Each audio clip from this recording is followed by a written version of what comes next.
할렐루야, 사랑하고 축복합니다. 오늘도 은혜와 평강으로 충만한 날 될 줄 믿습니다. 오늘은 하지라고 하네요. 1년 중 낮이 가장 긴 날입니다. 그만큼 빛의 존재감이 강하게 드러나는 날이기도 합니다. 에베소 5장 8절이죠. 너희가 전에는 어둠이더니 이제는 주 안에서 빛이라. 빛의 자녀들처럼 행하라. 그리고 빛의 열매는 모든 착함과 의로움과 진실함에 있다라고 말씀합니다.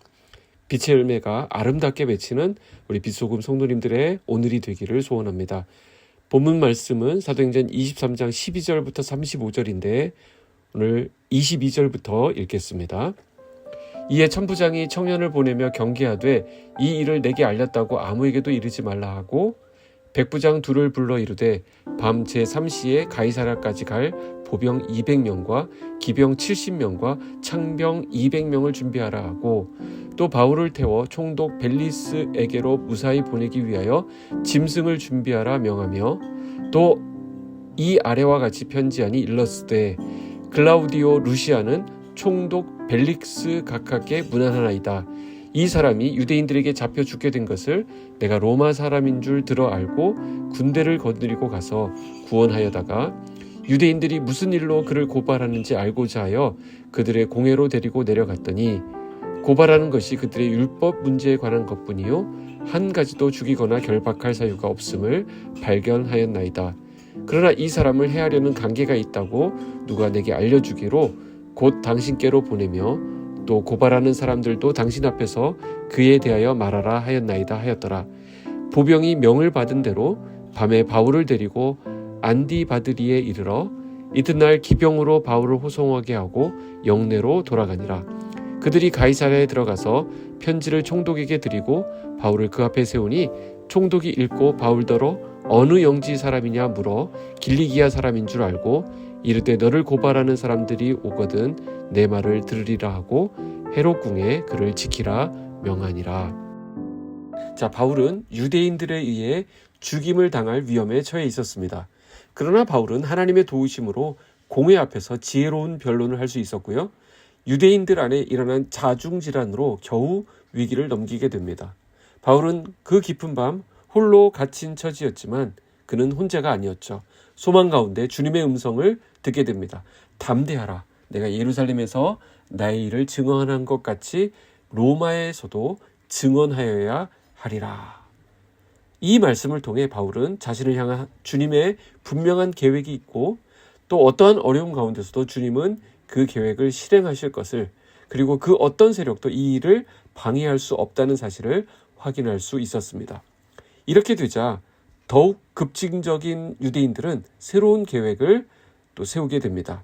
12절 13절에 보시면 날이 새매 유대인들이 당을 지어 맹세하되 바울을 죽이기 전에는 먹지도 아니하고 마시지도 아니하겠다 하고 이같이 동맹한 자가 40여 명이었더라. 이것은 바울을 반드시 죽이겠다는 의지의 표현입니다. 단순히 감정에서 나온 것이 아니라 그들의 신앙적인 신념에서 우러나온 극단적인 표현입니다. 살해드린 공회의 공식적인 절차를 거쳐 바울을 제거하려 했던 계획이 실패로 돌아가자 이제는 불법적인 암살단을 조직해서 바울을 죽이기로 작정한 것입니다. 이렇게 죽음을 각오하고 바울을 죽이기로 결심한 자가 무려 40여 명이나 되었습니다. 비밀리에 조직된 40여 명의 암살단은 바울을 죽이기에 좀 더 쉬운 상태로 만들기 위해서 바울을 로마 군대 영내에서 끌어내려 했습니다. 이들은 대제사장들과 장로들을 찾아가서 자신들의 계획을 알리고 협조를 구합니다. 공회가 천부장을 찾아가서 정식으로 바울에 대해서 좀 더 조사할 일이 있으니 보내주시오라고 요청하라고 이렇게 부탁을 합니다. 그러면 그 따라 나온 바울을 매복하고 있다가 제거하겠다라는 계획이었습니다. 이게 14절부터 15절까지 나오는 내용입니다.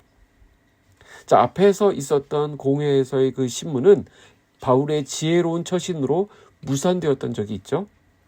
바리새인들과 사두개인들이 서로 분열하는 바람에 제대로 진행되지 않은 것을 천부장도 알고 있었기 때문에 이것은 어찌 보면 합당한 요청으로 보여줄 수 있습니다. 그래서 유대 지도자들 역시 이 악한 계획에 동조합니다. 과거에는 예수님을 죽일 음모를 꾸몄던 이 사람들이 이제는 바울을 죽일 계획을 준비하고 있습니다. 만약 그들의 계획대로 일이 진행되었더라면 바울은 목숨을 잃을 수밖에 없습니다. 그러나 하나님께서는 바울이 그렇게 죽도록 버려두지 않으셨습니다. 16절, 17절입니다. 바울의 생질이 그들이 매복하여 있다함을 듣고 와서 영내에 들어가 바울에게 알린지라. 바울이 한 백부장을 청하여 이르되 이 청년을 천부장에게로 인도하라. 그에게 무슨 할 말이 있다 하니. 바울의 생질 그랬는데 이 조카죠. 자, 어떻게 그 음모를 알게 되었는지 우리는 알 수 없습니다. 그런데 분명한 것은 이 조카가 되는 사람이 그 계획을 소상히 듣고 즉시 삼촌인 바울에게 알려주었다라는 것입니다. 바울은 아직 구체적인 혐의가 없었고 또 로마 시민권자였기 때문에 비교적 자유로운 상태에 구금되어 있었습니다. 그래서 지인들의 방문이 허락되었고요. 이런 상황 가운데 조카를 만날 수 있지 않았나 생각됩니다. 바울은 한 백부장에게 청해서 이 청년을 부대 최고 사령관인 천부장에게로 인도해 달라고 부탁을 합니다.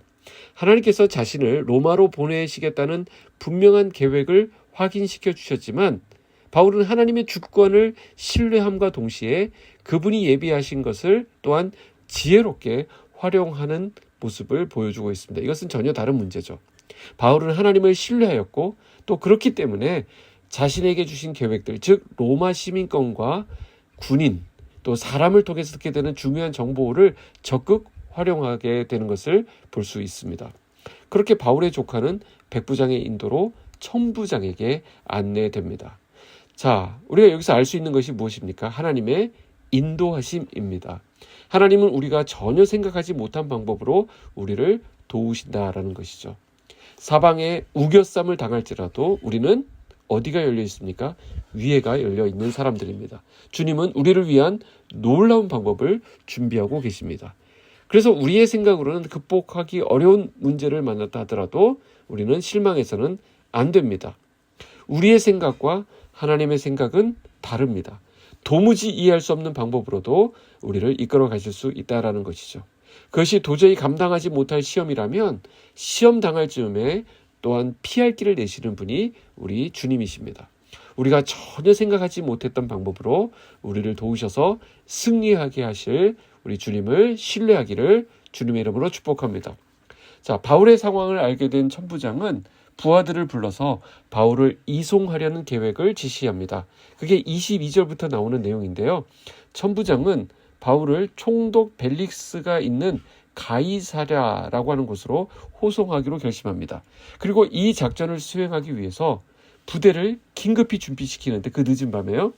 보병이 200명, 창병이 200명, 기병이 70명, 거기다가 바울이 타고 갈 말까지도 준비하고 있습니다. 천부장은 자신이 동원할 수 있는 군 전력의 절반 이상을 여기에 투입하고 있는 것입니다. 이것은 천부장이 바울을 안전하게 호송하는 일을 얼마나 중요하게 여겼는지를 잘 보여주는 대목입니다. 자, 지금 어떤 상황입니까? 바울은 지금 그 당시 전 세계에서 가장 강력하다고 알려진 로마 군대의 호위를 받으면서 가이사랴로 향하게 됩니다.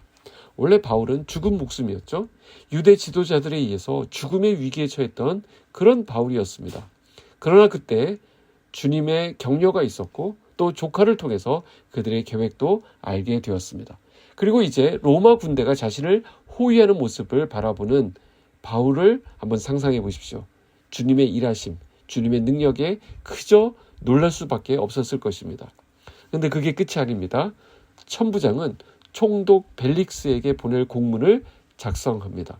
26절부터 30절에 기록된 내용을 보세요. 천부장은 바울에게 일어난 사건을 순서대로 기록하는데 자, 여기 보면 세상 권력에 찌든 사람들의 실상을 그대로 보여주는 부분이 있습니다.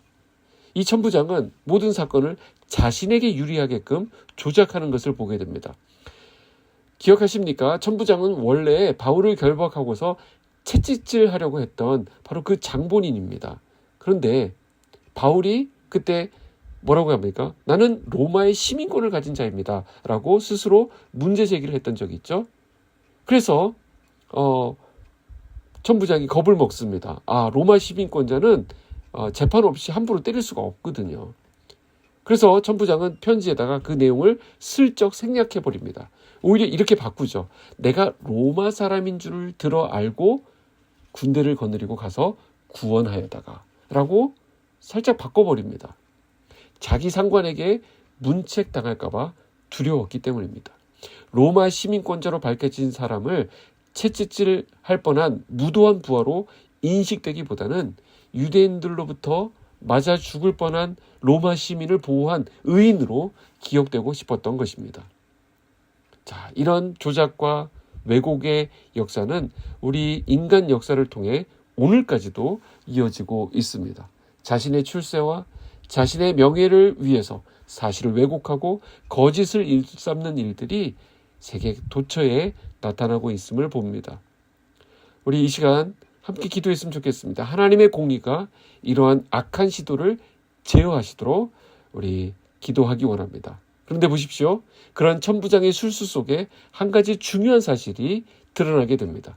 유대인들이 바울을 고소하는 이유를 알고자 해서 사내들인 공회에 세운 결과 천부장이 뭘 발견합니까? 결코 그를 죽이거나 결박해야 될 이유를 찾지 못했다라는 것입니다. 사실상 바울의 무죄를 설명하고 있는 것입니다. 이러한 이 천부장의 견해는 이후 바울의 여정, 그 다음 재판에도 많은 영향을 미치게 되는 것을 보게 되죠. 천부장은 이와 같이 증언합니다. 바울에게서 한 가지도 죽이거나 결박할 사유가 없음을 발견하였나이다 라고 편지에 씁니다. 결국 바울은 지체 없이 가이사랴로 호송되었고 벨릭스 총독의 보호를 받게 됩니다. 자, 하나님이 하시는 일이 놀랍지 않습니까? 창세전 우리를 하나님의 자녀 삼아주신 주님은 오늘도 우리와 함께 해주십니다. 믿으십니까? 절망스러운 상황 속에서도 주님은 우리를 잊지 않으십니다. 손을 내미셔서 모든 어려운 가운데서 우리를 건져주실 것입니다. 주님은 전혀 알려지지 않았던 한 청년을 통해 바울을 위기에서 건져주셨고요. 생각지도 못했던 로마 군대를 동원해서 바울이 가는 길을 호위해 주셨습니다. 바울 곁에 서서 담대하라고 말씀하셨던 주님의 그 음성이 오늘 우리의 귓가에도 들려옵니다. 여전히 우리와 함께 하시며 신묘막측한 손길로 이끄시는 그 주님의 역사하심, 인도하심을 기대하는 저와 여러분의 오늘 하루가 되시기를 주님의 이름으로 축복합니다. 기도하겠습니다. 하나님 아버지 감사합니다. 모든 상황과 형편 속에서 우리 주님을 찬송하게 하시니 감사합니다. 오늘도 우리의 삶의 어떠한 환경과 순간 속에서도 함께 하시는 우리 주님을 신뢰합니다. 어둠은 빛을 이길 수 없습니다. 우리를 빛으로 부르신 주님, 이 어두운 세상을 주의 복음으로 밝히는 일에 우리를 사용하여 주시고 우리를 통하여 이 세상이 조금이라도 나아지고 치유되는 은혜가 있도록 역사하여 주시옵소서. 예수님의 이름으로 기도하옵나이다. 아멘.